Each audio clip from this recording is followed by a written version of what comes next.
Esengo Yaoye Bayete, le Sukhoi et les avions de chasse sont déjà dans les airs, dans le territoire de Lubero. Comme je vous avais promis, mesdames et messieurs, l'armée congolaise vient d'attaquer par les Sukhoi. Bobandaki kolela, baliko senga, pourquoi Sukhoi yaliko matate, pourquoi ba hélicoptère de chasse yaliko matate, mukolo malelo. Esengo etondi na motema na ngai sayali na motema na ngai oyebisa bino ete Willy Ngoma ne plie na Ali Bongo. Willy Ngoma a pris fuite, l'armée ougandaise a pris fuite, l'armée kenyane a pris fuite, les Rwandais sont en débandade, banamai bazana mbangu zala na mbangu zembo bayembela bayembaki ndepo na banyarwanda awa na kobetela bino lisolo na Kin News Live Télévision, chaîne na bino yememaka bino au centre de l'actualité sécuritaire et qui vous amène les images diffusées directement à l'est de la République démocratique du Congo. Il n'y aura plus le cessez-le-feu. C'est le premier message que lance le commandant suprême des forces armées de la République démocratique du Congo, Félix Antoine Tshisekedi Tshilombo, très en colère. Il a d'abord réuni Oyotu Bazali, famille politique naye, ya Otuzali Kobenga, Union sacrée. Les points ont été placés sur les îles, Fati Aloubi, même si M23 va au coma na porte nangai ya Oya ata mukolo côté na ko négocier na bango directement te mais wanande auti kotinda général Pacifique na troisième zone de défense bino moko botala nini aliko komela banyarwanda na lina belé ya olobate. Il y a de cela une année, parce que Sengeli Boye ba vérité, bande ko balandi ya Kin News Live Télévision, mais avant na kota shikoyo to solo la na bino banyarwanda ba kufi boni. Quel est le bilan de cet avant-midi de ce dimanche? Oyo tozali ko fêter Noël, une semaine qui devient une semaine de barbecue, une semaine de shawarma, fête à la viande ya banyarwanda. Tout le monde s'attend à ce que je puisse diffuser les images. Mais vous savez comment YouTube fonctionne? Je ne peux pas mettre les images des morts, de gens calcinés, de gens tués. Mais moi, je vous montre juste les images, comment l'armée est en train de frapper. Comment l'armée est en train d'abord de mettre à mal le M23. Comment l'armée est en train d'abord de corriger, de montrer aux Rwandais, aux Ougandais, aux Kenyans que la 8e armée en Afrique, c'est les forces armées de la République démocratique du Congo. L'armée qui fait rêver, l'armée qui est déterminée. Il y a qu'à défendre chaque centimètre carré de son territoire, c'est l'armée de la République démocratique du Congo. Voilà pourquoi je vous invite plutôt à aimer l'émission, à partager les directs. Benga bandeko partout, Oyo Bazali Ebisa Bango, le communicateur de la République vient de nous amener les images en direct de l'Est de la République démocratique du Congo. Chaîne Ezali Kakamoko, bo s'abonner massivement, bo zala ebele, na ko s'abonner parce que awa, na la kakibino que mutu aokima awa zalité. Willy Ngoma tout la mouchi Zaza. Il est parti avec une jambe, Willy Ngoma, parti avec une jambe. Il a pris la poutre d'escampette, la trouille dans son ventre, craignait qu'une balle ne puisse l'atteindre à la tête. Azo Zebula Willy Ngoma tout la mouchi Zaza. Bakei bakeko se réfugier na Kirumba. Pacifique alobia kolanda bango na Kirumba.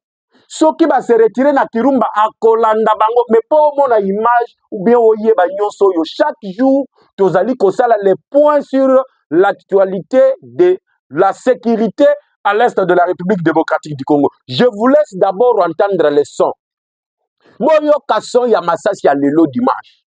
Bali kobeta masasi bawa FARDC bali kobeta kelelo. Bali kobeta masasi bango wana babeti masasi babeti kelelo batutu la mushi ya Zaza. Banyarwanda mangu milaiwa ba okomona mike neti michopi baza mangu na makolo. Mbangu na makolo. 750 bazala kilobi lelo bila ekozala boni na lobi te na zela bila te tokende na kosolola. Landa musique, le son de la musique, des armes oyo betami lelo dimanche. Wana toali kolandisa sikoyo Sukhoi. wana sikoyi bobandaki koloba non sikoyi pourquoi yali komata te nakoyebisa bino ntina nini sikoyi ebandaki komata te parce que bozali bacongolais de père et de mère et vous avez droit à la vraie information et la vraie information c'est sur Kin News Live Télévision avec les communicateurs de la République en image et je reviens nalobi bomoni bino moko la musique qui a été lancée par l'armée. Vous avez senti les rafales qui ont été données par l'armée. Wana ezali force terrestre. Nani akambi yango général Ndayuen. Fatia lobi batumi bale oyo balingaka Kagame te bandakala. Les gens qui ont le souci de se venger de Kagame. Les gens qui ont le souci à que tozwata Kagame mobimba to tumbaye. Eza padiri na pacifique. Aye kozwa la force terrestre apesi yango na général Ndayuen. La musique que vous venez d'entendre, les sons que vous venez de suivre, eza oyo uti koleka sikoyo avec l'armée terrestre, la force terrestre, le numéro 2 de forces armées de la République démocratique du Congo. Aucun Rwandais n'a pas pu supporter.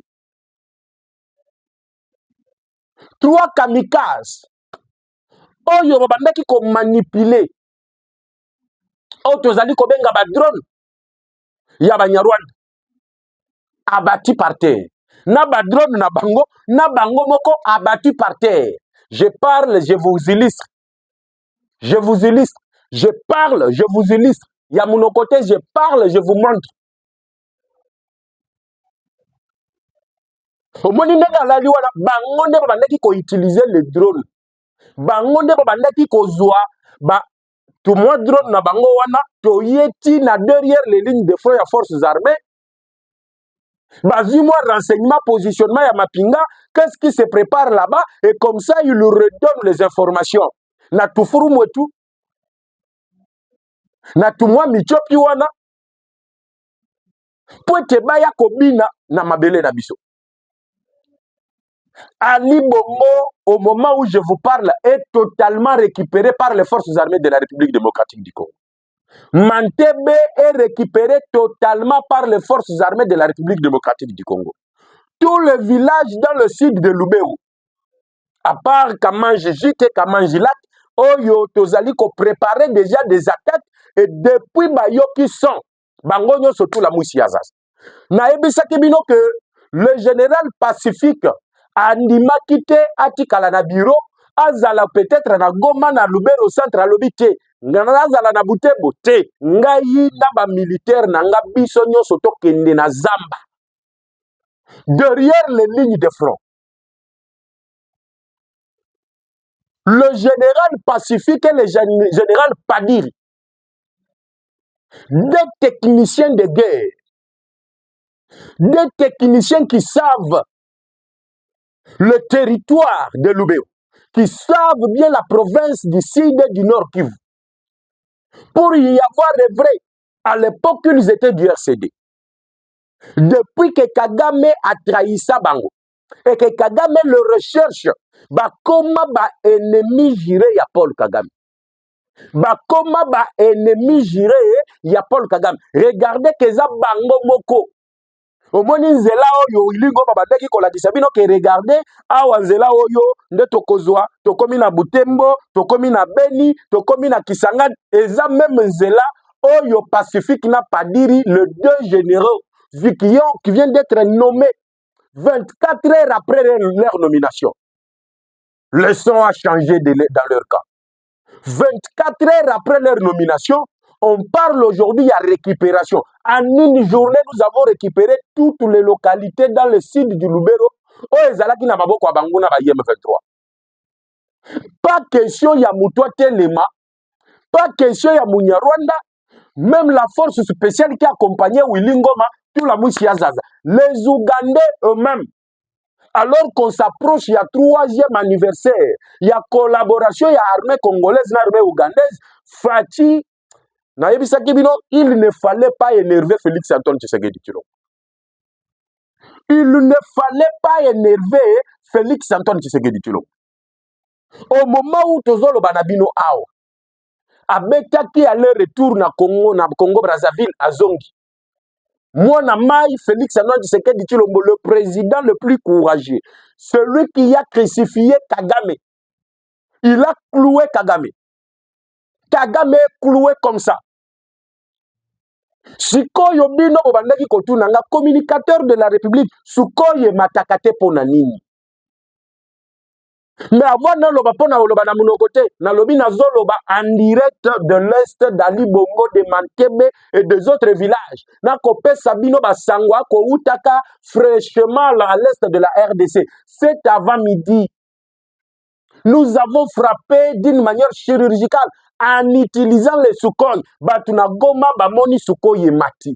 Batuna Goma Bamoni les hélicoptères de combat et mati. Batuna Goma Bamoni ba drone oyo na bandeki koyebisa bino du type CH4B. Yaba chinois.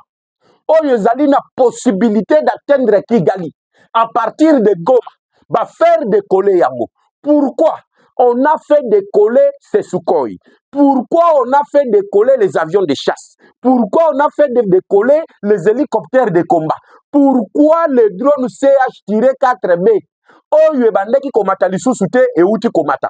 Est-ce que na kolobaka na munoko emati to bililingi ezali communicateur de la République? Suis attentivement. Et moi, je reviens. Et je vous dis pourquoi ça fait une année où le drone est bandaki comme Atalisou-Souté. Mais pourquoi Bapeki Saki Congo et Makisa drone te? Parce que traîtrise et comment qu'il a niveau à Nicolo. Mais les autres Zali ba Congolais, oh bazali na Isengo. Ça y est tondi na mitema na biso parce que mayeto comme na lelo et Zali ko pe sa biso courage pe encourager Congolais tout bisika Zali. Ngai na bino to komanano na commentaire. Bravo aux forces armées de la République démocratique du Congo, bravo à l'aviation militaire. Et avant que tozali na kati ya kokoma yango, boza na kati ya ko aimer vidéo, boza na kati ya ko partager l'émission. Et moi je vous montre d'abord Sukhoi et mataki to et mataki te. Mais ce qui est mataki, est-ce que esumbaki moto to esumbaki te? Et souhaiter joyeux Noël na Banyarwanda to et souhaiter kite. Drone na biso. Et souhaiter que joyeux anniversaire, joyeux Noël plutôt, na Banyarwanda, toi et souhaiter quitter. Vous allez me comprendre, je parle de joyeux anniversaire pour anniversaire Nangaï Ezali le 1er janvier 2025, quand on a lu qu'on fêtait mon anniversaire. Yangwane yali kokota na monoko. Mais là qu'on a linga kina loba eza que tozali ko souhaiter bango début ya semaine ya joyeux Noël. Joyeux Noël, toi lui ko souhaiter les bango na moto ya Sukhoi. Toi lui ko souhaiter les bango na moto oyo missile air-sol. Yali ko uta na drone CH-4B. En image na koloba pamba te na zana bililing. Après je vais revenir pour vous faire comprendre banani ba pepisa ki République démocratique du Congo a utilisé aviation militaire te. Wana bomoni eza Sukhoi. Wana bomoni ezali hélicoptère de combat. Ezobeta. Ezopopola. Ezofrappé. Personne ne pouvait résister à cela. Personne n'était capable de résister na oye bandaki kosalema wana. L'armée a réussi à mettre en déroute sur tout le lieu où se retrouvait le M23. Fachi avait décidé de réutiliser les Sukhoi et l'aviation militaire. J'ai une vidéo où l'armée dit plus question de cesser le feu. Aucun militaire ne va accepter encore le cessez-le-feu. Aucun militaire n'accordera encore l'oreille au cessez-le-feu. Lorsque nous avons utilisé les Sukhoi, lorsque nous avons utilisé les drones CH-4B en 2023, Les Américains ont demandé au président de la République de ne plus utiliser les armes sophistiquées. Malheureusement, j'avais dit que bateau bazali koko sabiso bali kola sabiso pongi.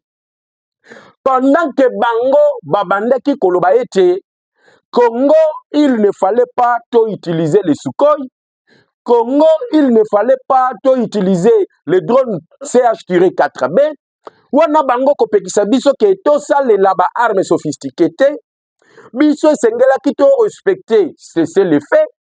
Banyarwanda babandaki ko utiliser les drones ya États-Unis d'Amérique. Les dernières images que nous avons eues de l'Est de la RDC qui montrent noir sur blanc comment est-ce que ce sont les drones américains Yangonde Salisaki Banyarwanda Yako infiltré Bisso. Je viens de vous montrer les kamikazes qui manipulaient ces drones au Yabauti pour abattre le long du marche.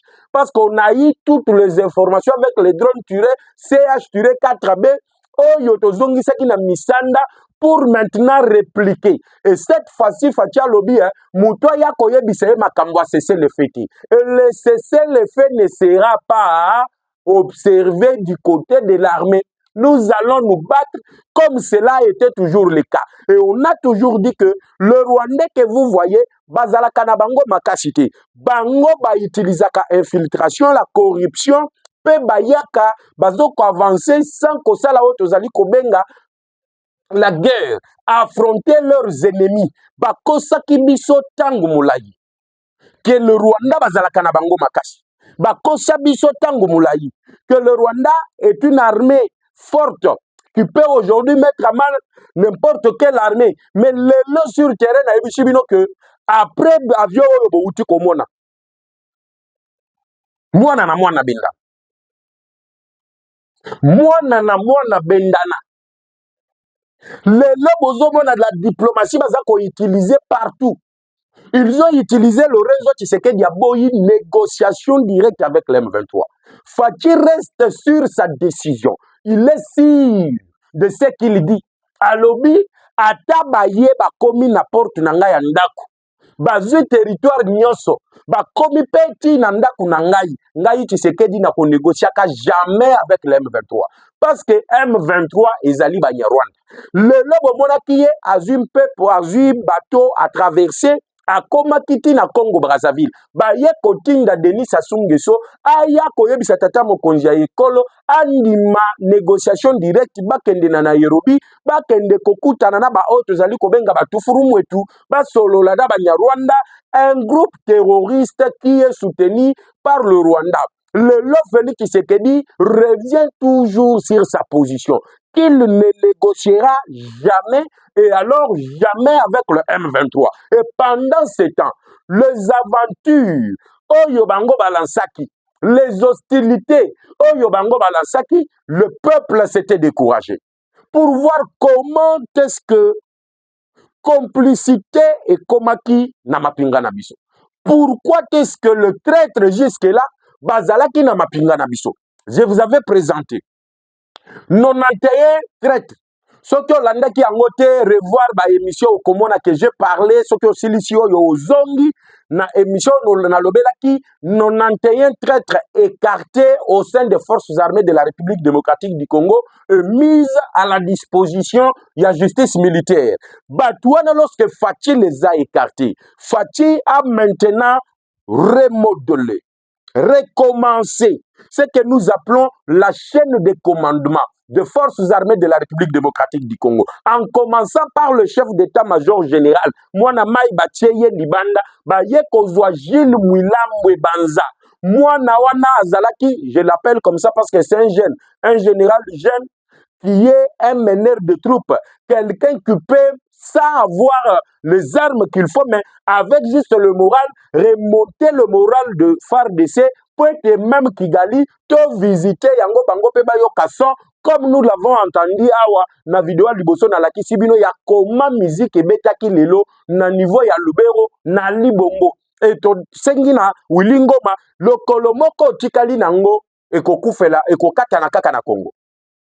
Oui, yaka lisusu yemba tunapika mantebe yaka yemba lisusu yango batiaki Gilles Banza Milambwe baye kozwa zone wana bapesi yango na Pacifique na pas dire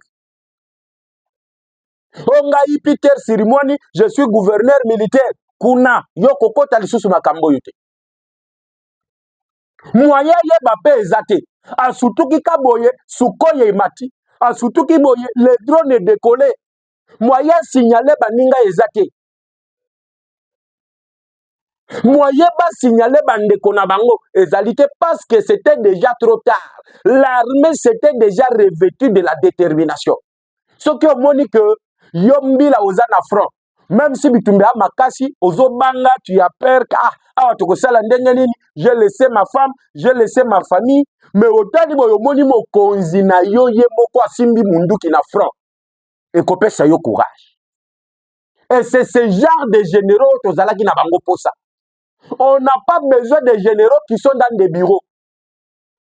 Fatia Lobby, malgré na nommé bino, na lingi koyoka te que général moko boya salaka commerce ya ba minéré. Soki na yoki ko salaka commerce ya ba minéré, to betio masashi to pouzolio. Et cela va donner maintenant de leçons aux autres que guerre oyo bakei po babunda po na mboka bakei po na ba minéré te bakei po na compte na bango te. D'ailleurs un militaire ne fait jamais du commerce.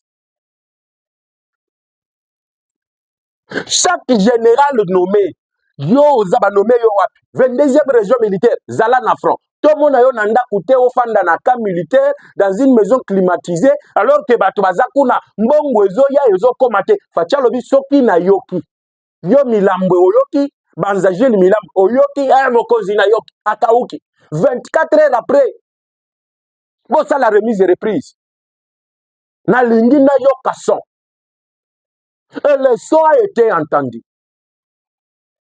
Le son a été entendu. Je reviens. Tito comme à 18h nazoya. Pona yebisa bino sikoyo botala. Awa na lakisi bino kaka ndenge to puzuli. To beta opération penza esalemi. Masasi penza ebetami. Vrai mbuma penza eleli. Mbuma yo kaka wana que les armes lourdes. Ozoyo kango na musika. Est-ce que oyoki yango na so wana? Tiens bien écouter royoka. Ezobeta mbuma, ezobeta vrai mbuma. Nazolo baba mbuma mikete, les armes légères. On a utilisé l'artillerie lourde, le char de combat, les Sukhoi, les drones. Oh, Kigali, toko beta Kigali wana. To beti pe bango ba yoki son ke no ba beti biso. Première réaction de Willy Ngoma, en fuite, na le Kolomoko. Laurence Kanyuku. Est-ce que vous pouvez nous donner les images de Abishika Bozali? Êtes-vous encore Nali Bongo? Et si tous les journalistes congolais pouvaient faire ce travail que j'ai fait, Munyarwanda ta mokota lingaki azwa espace dans les réseaux sociaux. Lelo mapinga yango yozo bunda izola kisabatu ke non, nous sommes déterminés. Détermination tata mokonzi ya école nani ali kolobela yango bango nyonso bakangi minoko na bango. Mais si c'était le M23 qui avançait, on allait vous faire une diffusion ici des images ya Wilingo mazobi nazo baluka azolo babaza makasi. Mais lelo Wilingo batikali le kolomoko muto alobi